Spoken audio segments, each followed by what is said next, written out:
Good morning class, welcome to you all in English Grammar e-learning class. हमने previous class में S और ES के बारे में पढ़ा था कि एस और ईएस लगाने से वो एक से ज़्यादा के लिए हम एस और ईएस लगाते हैं. आज हम पढ़ेंगे chapter 5. So let's start. Chapter 5 a an और द. ए एन और द क्यों लगाया जाता है और कैसे कहाँ लगाया जाता है. We use a or an before the naming words that are one.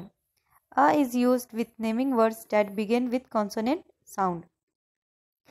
आप जानते ही होंगे कि अल्फ़ाबेट 26 होते हैं A to Z, जिसमें से 5 जो होते हैं वो वॉवेल साउंड होते हैं और बाकी जो 21 बचते हैं उनको कॉन्सोनेंट साउंड कहते हैं.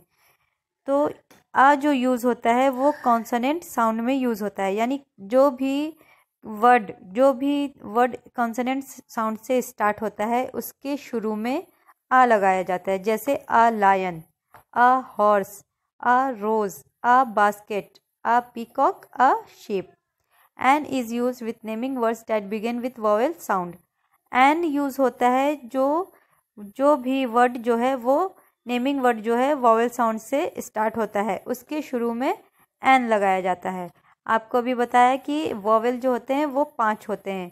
ए, ई, आई, ओ, यू, ये 5 जो हैं वॉवेल हैं. बाकी जो 21 वर्ड्स बचते हैं वो कॉन्सोनेंट साउंड कहलाते हैं.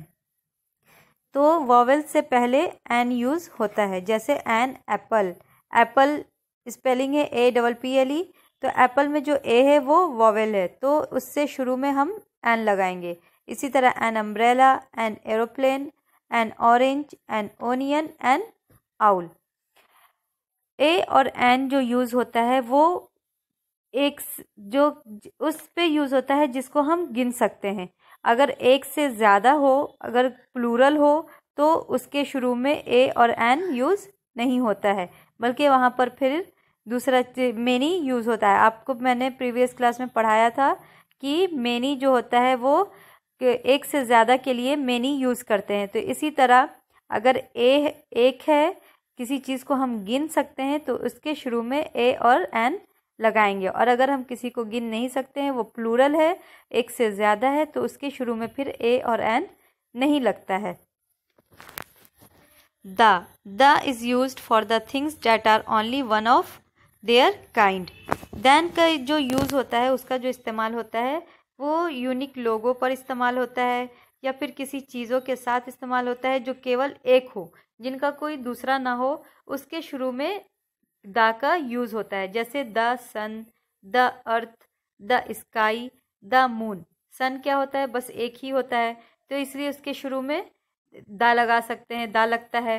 अर्थ एक ही है, वो केवल एक ही चीज़ है तो उसके शुरू में भी क्या लगाते हैं, हम द लगा सकते हैं. Sky, the moon.